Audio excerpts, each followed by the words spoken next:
Menteri Koordinator Bidang Politik, Hukum, dan Keamanan Mahfud MD menjelaskan, tragedi Kanjuruhan bukan merupakan pelanggaran hak asasi manusia berat karena merujuk hasil investigasi Komnas HAM. Mahfud MD mengatakan, berdasarkan perundang-undangan yang berlaku sekarang, yang berhak menentukan suatu kejadian sebagai pelanggaran HAM berat hanya Komnas HAM.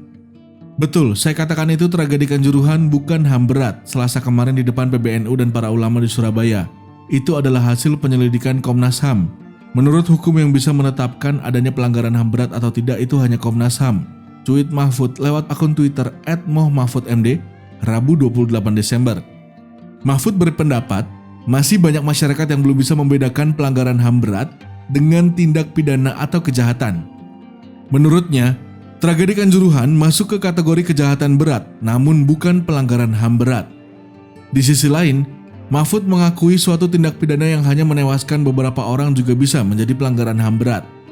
Pembunuhan atas ratusan orang secara sadis oleh penjara itu bukan pelanggaran HAM berat tapi kejahatan berat. Tapi, satu tindak pidana yang hanya menewaskan beberapa orang bisa menjadi pelanggaran HAM berat, kata Menko Polhukam Mahfud MD. Selama menjadi Menko Polhukam, Mahfud mengklaim dirinya selalu mempersilahkan Komnas HAM menyelidiki dan mengumumkan hasil investigasi terkait kasus tindak pidana yang besar.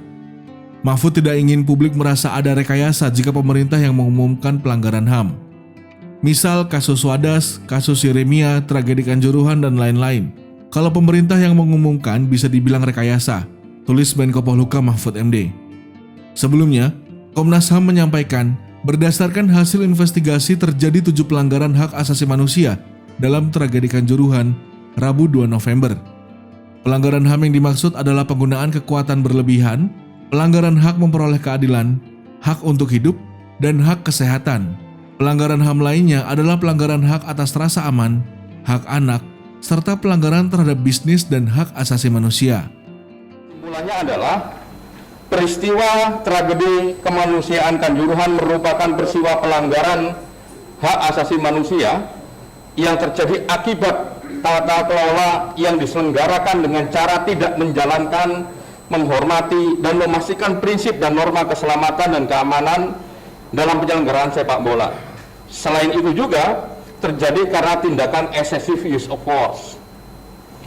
Yang kedua, terdapat sistem pengamanan yang menyalahi aturan PSSI dan FIFA dengan pelibatan kepolisian dan TNI, antara lain terkait masuknya gas air mata serta penembakan gas air mata, penggunaan simbol-simbol keamanan yang dilarang, dan fasilitas kendaraan.